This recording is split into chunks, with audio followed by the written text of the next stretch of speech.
Hello and welcome to Health Live at Seniors Today. We are delighted to have here with us yet again Dr. Behram Pardiwalla. Dr. Pardiwalla, to those of you who are regulars at our Health Live webinars, is Director Internal Medicine at the Wockhardt Hospital in Mumbai. And today he's going to be talking about diabetes management for seniors. As we all know, that it's World Diabetes Day on November 14th, and we thought it would be good to have Dr. Pardiwalla talk to us about diabetes. We know that he spoke to us about hypertension a few months back. A little about Dr. Pardiwalla. He is finished his schooling in Martiniere Kolkata. I remember the Martiniere Kolkata by its participation in one of the quiz contests on radio many eons ago. Dr. Pardiwalla did his undergraduate and postgraduate degrees from the GS Medical College and KEM Hospital in Mumbai. He was awarded the Lord Sandhurst Gold Medal and the Vasant Khanolkar Prize, and was also the recipient of the Bombay University Merit Scholarship for postgraduate studies. He was voted Best Resident at the KEM Hospital. Dr. Pardiwalla is also a postgraduate teacher in medicine for the DNB examination at the Beach Candy Hospital, and is also unit head at the Parsi General Hospitals. Dr. Pardiwalla is regional faculty for the International Diabetic Federation course in diabetes. He is life member Association of Physicians in India. He is founder, life member, Indian Society of Critical Care, and committee member of the Indian Burns Research Society. As I mentioned, this is a session being organized as part of the World Diabetes Day observance on Monday. Welcome to Health Live, Dr. Pardiwalla. How have you been? Very well, thank you. Very well. And thank you for asking me to speak to you again. Doctor, tell me something before we request you to speak to people here. But we are in a post-pandemic world, and obviously a World Diabetes Day is observed every year. But what does it really mean? A World Diabetes Day observance mean in the post-pandemic world? Diabetes is increasing by leaps and bounds. And the government of India is now focusing on non-communicable diseases or lifestyle diseases in all its plans. And amongst the three top priorities are diabetes, high blood pressure, and heart disease. You will be surprised to know, you may know, but a lot of people would be surprised to know that in COVID, we had a lot of patients of diabetes, newly developed diabetes. Unfortunately, somehow, COVID affected the pancreas, which secretes insulin, with the result that existing diabetics became worse, non-diabetics became diabetics, and we used to give steroids for management of that COVID, and that also caused a lot of diabetes. We are recognizing this nowadays as more and more patients come to us who tell us, doctor, we've never had diabetes until after COVID. And that is something which is horrendous. And in my personal opinion, I would say about 10 to 15% jump in the total number of diabetics in the world is because of the COVID epidemic. 10 to 15% is huge. The jump is huge. If you'll allow me, I'll show you some slides which will tell you exactly. Yeah. So over to you, Doctor, for the presentation. And then those of you who have questions for Dr. Pardiwalla, please put them in the Q&A tab. As always, mention your age and your gender so that Doctor could give a more considered reply. But over to you, Dr. Pardiwalla. Thank you. I want to show you this. Can you see my slide? Yes, I can see you now. Yeah. So look at this increasing burden of diabetes in India.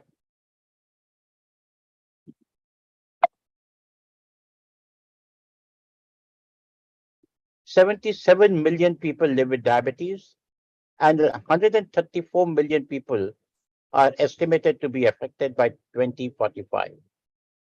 That's a huge lot. We have in India the second largest diabetes population worldwide. The prevalence of diabetes ranges between 2 to 40%, depending on the region. But unfortunately, every sixth person with diabetes worldwide is an Indian. Can you imagine that? That's not a record that we should be very happy about. And the prevalence rate is high in almost all the Indian states. You can look at Arunachal Pradesh with 9.7, but look at Delhi, 47.6. Look at Kerala, 35.3. Look at Tamil Nadu, 38% almost. The number of adults who have pre-diabetes and diabetes. Initially, we used to say that there would be a huge difference between the urban and the rural, but now that even the rural area, you're getting a very high number of diabetic patients. So one thing that you must understand is type 2 diabetes is just not an adult onset disease. Remember, if you look at Indians over 65, 17%, I would venture to say 20% are diabetic over the age of 65. 20%, 17 to 20% are diabetic. And 1/4 of the young adult population is at high risk of developing diabetes. And it remains undetected, which is the unfortunate part. So what are the challenges that we face as we are discussing in the preamble to this presentation? Unfortunately, our control in India is very, very far from the ideal. The mean HbA1c that tells me the control of diabetes. When we see a patient, it's at 9%. It's 2% higher than global standards. And in almost 50% of our patients, targets for metabolic control are not met. It's just not reached. Now, this is what we call the rule of 50 in diabetes. 50% of diabetics in India are unaware that they have diabetes. They are unaware. 50% of these who are aware, only 50% are taking treatment. And out of the 50% taking treatment, only 50% are under control. So you have an abysmal figure of somewhere near 10 or 15% of our patients who are at target. It is criminal. It's really criminal. And unfortunately, the participants who live in the rural areas have worse outcomes. Because why are we so worried about diabetes? It's a complex metabolic problem. And you have a lot of, of, of vascular complications. You can see you can have neuropathy, retinopathy, nephropathy. You can have cerebral vascular disease where you can get a stroke. You can get coronary artery disease where you can get a heart attack. You have peripheral arterial disease where you can get amputation. I can show you pictures which, they would horrify you of how badly mangled a leg can be before a patient comes and seeks attention. Neuropathy is where you don't have any sensation. I distinctly remember one of my very, very old patients, a diabetic. He decided to go to Tirupati and he said that I will walk up. It was April, May when the roads were very hot and you have to walk up barefoot. So this gentleman walked up barefoot. He reached the top. And when he went to his room and he sat down, his wife asked him, "What's wrong with your feet?" He had burnt his feet and he did not even realize it. He was bleeding all over and it took me 1.5 years after that to make those wounds heal. You can get retinopathy. How many diabetics get their eyes checked from an ophthalmologist to see what's wrong with the retina? Very few. Unfortunately, even practicing diabetologists don't get it checked. You can get kidney disease, and the incidence of kidney disease is increasing in India, especially in type 1 diabetics. So, basically, what I want to tell you is that diabetes is increasing. You need to control diabetes.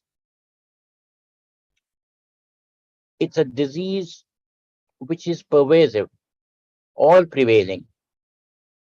it affects your lifestyle.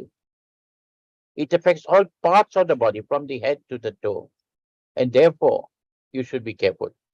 And I'm open to ask, sir, any questions that they would like to ask me.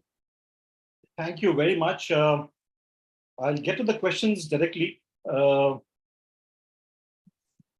we have a question from Mr. Bharat Mehta, who's age 66.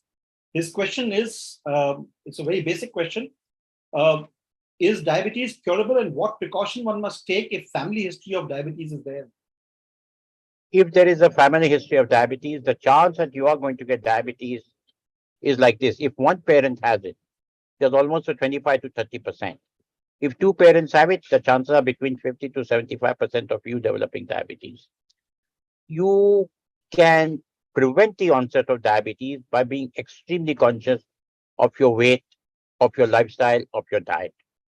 If you can keep your weight down to the absolute minimum, to the recommended percentile, if you exercise for about 35 to 40 minutes every day, simple walking, 35 to 40 minutes every day, and you have a very healthy diet, you can prevent yourself from developing diabetes.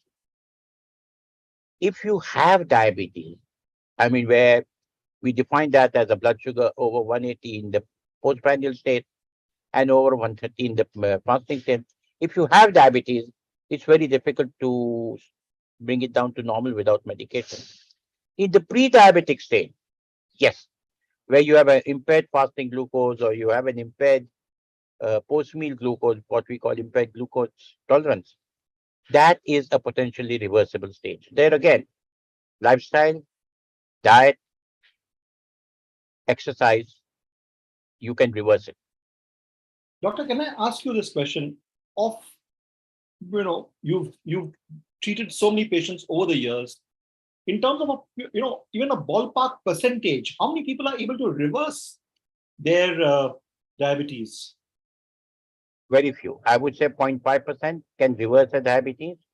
But if you talk to me about control, I would say that if a patient is motivated, almost 30 to 40% of them can control their diabetes beautifully. By that, I mean getting the A1C down to 6, 6.5, getting the sugars absolutely normal. Because once you have that, you can prevent the complication, which I told you of diabetes. You can prevent those complications from developing. Right. Thank you. We have a question from Shrikant Kulkarni, who's 71. One of the reasons, he says, for increasing cases of diabetes is rapid urbanization and apartment lifestyle. What is your suggestion to the population, in addition to that, for the government to arrest urbanization? I think it's a tough question to ask. And that's a tough question to ask and a tough question to answer, because I'm not a policymaker. I wish I was. But even if it's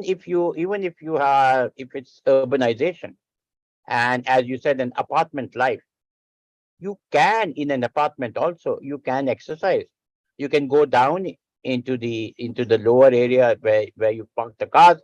You can take a walk there. If your society permits, you can take a walk on the terrace. If all that fails, you can walk in the corridor of your floor as a means of exercise. After that, diet is in your hands. Correct. Exercise, you may be restricted, but diet is in your hands. It's how you do your dieting. And it's very difficult to prevent urbanization. It's a phenomenon which is occurring all over the world. And it's always like this. Grass is always greener on the other side.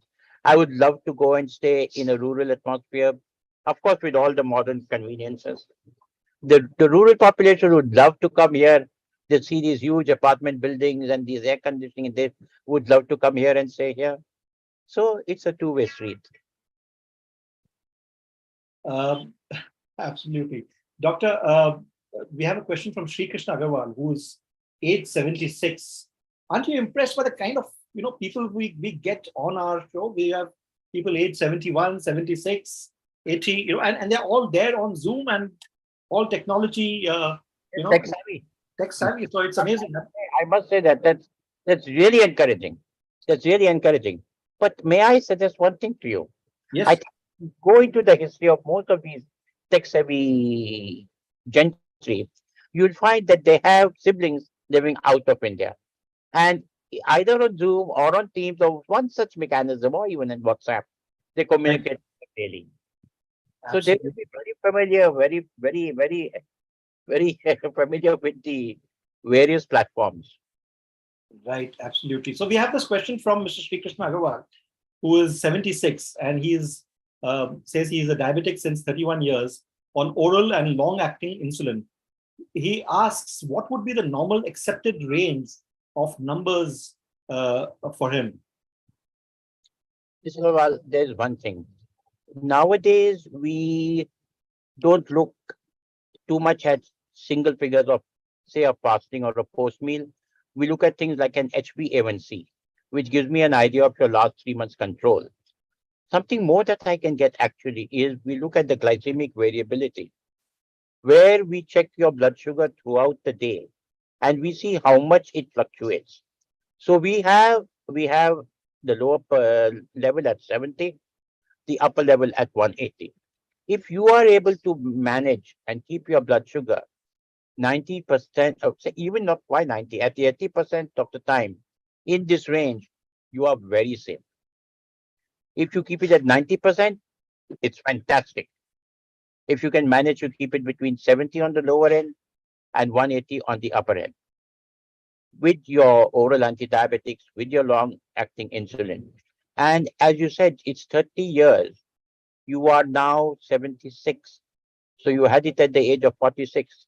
It's obviously you and your doctor have been extremely good at managing diabetes, because apparently you so far have had no complications of diabetes. So I must congratulate you and I must congratulate your doctor. Absolutely. Doctor, there have been a lot of people who do complain of a high level of an HbA1c, for instance. It could be 7, but at the age of 75 or 76. So, and they are told by their doctor that don't worry, it's nothing to worry about. So at what age is the HbA1c not something which is something to worry about? It's like this. What we are worried about is to achieve a lower A1C, you have to keep the sugars very low.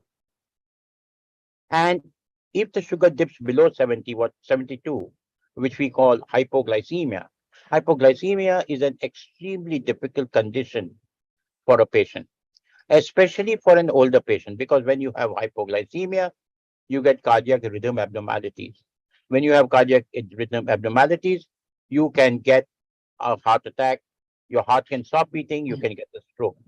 That is why the older the patient, we tend to relax the control.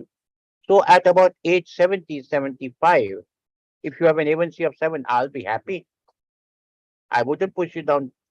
But if you tell me, if you are 75 and you take a 2 mile walk every day and you cycle every day and you want to swim every day, then I will bring you down to 6.5, because you are a very healthy 75. Because there I would not get worried about you. So it's a question of perception, like different strokes for different blokes. But overall, the older the patient, less lax we are on keeping the A1C really down. In fact, in some patients who have heart disease, some patients who have had strokes, I'm happy with the 7.5 and 8 A1C also, because in him or her, if I reduce it, and God forbid they dip below, there's a high chance that they'll have another stroke or another heart attack. Thank you, doctor. We have a question from Mr. Suresh Khate, who asks, how does one know a senior citizen, his wife 64, is having diabetes in a situation where a person is refusing to take pathological tests and even refusing to consult a doctor? How does one make her undergo tests? How does he get her to visit Dr. Pardiwala? I think a lot of cajoling, sir, perhaps on your part. Sweet talking her, promising her the moon, and getting her to do the test. But it's important. She should understand that this is important.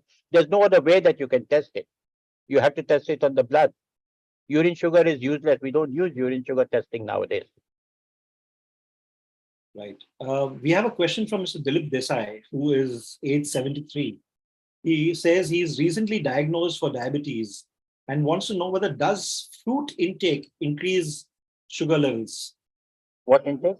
Fruit intake. Fruit. Oh, in fact, we recommend fruits in the diet. We recommend a DASH diet. That is, a DASH diet is a diet to prevent various complications. And in that, we recommend a lot of fresh fruits. There are 6 fruits basically which you should avoid eating. One is mangoes, 2 are grapes. Yeah, all the good things of life. Sitafal, big bananas, chiku, right? These are the 5, 6, and of course, watermelon. These are the 6 fruits which you should avoid eating as a diabetic. Once in a while, once in a week or once in 10 days, if you have it, it's absolutely okay. But avoid these overall. All the other fruits are allowed in moderation. For example, you can't tell me, doctor, can I have 15 strawberries? Or can I have, say, 5 apples, 6 oranges? You can't have that. You can have an orange, you can have an apple, you can have a peach, you can have the small elchi bananas, as we call them. You can't have a whole bunch. You can have 2, 3, maximum 4. So it's a question of limiting yourself. Right. But and how many fruits can one have in terms of, can one have 3 or 4 of them at one time, or should it be only one? Suggest that you can have it 2 or 3 times a day. You can have a 1 fruit or 2 fruits at breakfast, a fruit at lunch, and a late night fruit before bedtime. Right. We have one more question about stuff to eat. Does taking apple cider capsules help in avoiding blockages? No, I mean, look, these are various things which come out, but there is no hard scientific evidence that taking apple cider vinegar helps you. And remember, the amount of apple cider vinegar that you would need to take is a large amount then. Basically, use it as an antioxidant. And antioxidants are good because they give oxygen to the system. But otherwise, no. I'll give you an example. People say that you should take omega fatty acid capsules, right? Now, to reduce your cholesterol, to make your good cholesterol go up. Do you know that the amount of capsule that you need to take really to make your good cholesterol, that's your HDL cholesterol, go up would be about 40 capsules a day, 30 to 40 capsules a day. 30 to 40 capsules a day is 1, difficult for you to digest. 2, it gives you a hell of a lot of calories. 30 to 40 calories a day. That's right. Doctor, we have a question from Ramesh Desai, who asks, is there any term like brittle diabetes? And if it is, then are there any proven theories or therapies or medicine for that?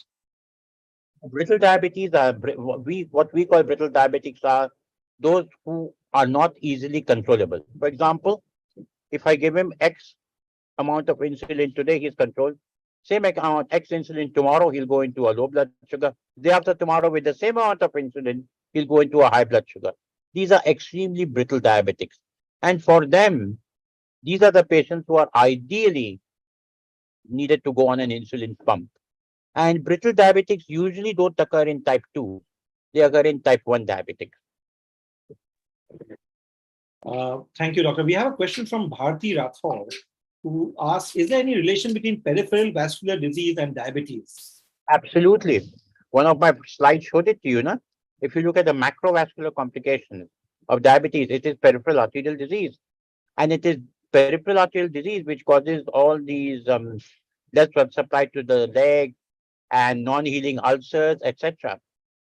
You see, the largest number of amputations in the world, forget trauma, forget accidents and trauma. Besides accidents and trauma, the largest number of amputations is because of diabetes. Right. There's another question on diet. Whether does intake of bajra ragi does it help in reducing sugar? Yes, it does help in reducing sugar. That is why we always say that you can use a multigrain atta. Remember that maida, unrefined flour, is really not very good for you. Even wheat to a certain extent is not all that good. But if you can use ragi, if you can use bajra, and you can add all that, yes, it does make a little difference. You, as I told you, remember I told you about the glycemic index where you get your swings in the blood sugar. If you take chapati or anything made from this flour, your sugar doesn't spike so much. Right. We have a question from Katie Dadanchi, who says, Doctor, I read in the paper today that taking supplements that combine vitamin D and calcium could hike our risk of stroke or heart attack. Should we therefore not take these tablets together daily? It's not exactly correct. You see, sometimes I really wonder why newspapers publish such articles. In fact, I was uh, uh, talking even to the TV people that you guys make a hype about every little thing. And what there was something which they told me. The TV anchor told me, he said, Doctor, you say this, but it is our public who wants to know all this. So what are we to do? So on the same thing, I don't think that the newspaper should highlight this. If your vitamin D is normal and you take more of it, you can get into problems. Not so much in the heart, etc., but you can get stones in the kidney. Otherwise, the doses that you need to take of calcium and vitamin D to harm your heart are huge. So don't worry so much about it. And we have a question from Radhakrishnan Nair, who says, I take too much sugar. His level average is 130. But he wants to know what about dry fruits like almond, cashews, and pistas? Almonds are excellent as far as diabetes is concerned. Pistachios are excellent as far as diabetes is concerned. Cashews will give you a lot of calories. So say if you compare a fistful of pistas versus a fistful of cashews, the fistful of cashews will probably give you 1.5 to 2 times the calories that pistas would give you. It's always better to have almonds and pistachios. Besides the lower caloric value, it gives you a lot of zinc, which is very good. It gives you a lot of magnesium. It gives a lot of the other metals which are necessary for good, healthy, shall we say, diet. Right. Thank you. We have one last question, which is coming from Ratan Nangalia, who's 72, diabetic since 23 years, HbA1c around 6 and less than 7 through the 23 years, Wow. takes Gemer DS3 and Dinagliptin 20 before breakfast once a day. No complications until about a year ago, was diagnosed as having peripheral neuropathy. Taking Pregabit Fort 75 at night, doing walking and yoga for more than an hour, and very careful about diet. Why did I get peripheral neuropathy? No other complication other than that. Please advise. It is one of the complications. It's one of the microangiopathies which you can occur in diabetes. And peripheral neuropathy perhaps is the one which you really, over a long period of time, cannot control. You are lucky that you have been able to manage it so well just now. And a little amount of peripheral neuropathy isn't going to harm you, but please look after your feet. Make sure you don't get any cuts, because if you have neuropathy, you may not have good sensation. So if you're wearing a new shoe, be careful. Never walk barefoot. Never walk only with chappals. Use socks. That's very important. Don't use shoes without using socks. Look after your feet in general. That's important.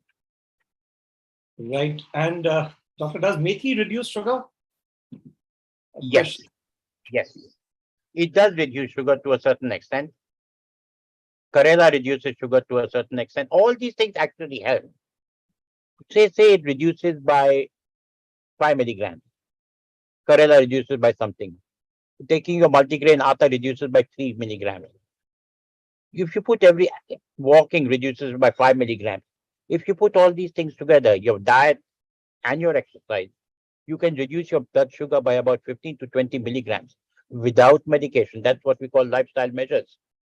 That is what is important. You may say that, okay, the 2 milligrams is nothing, but it adds up.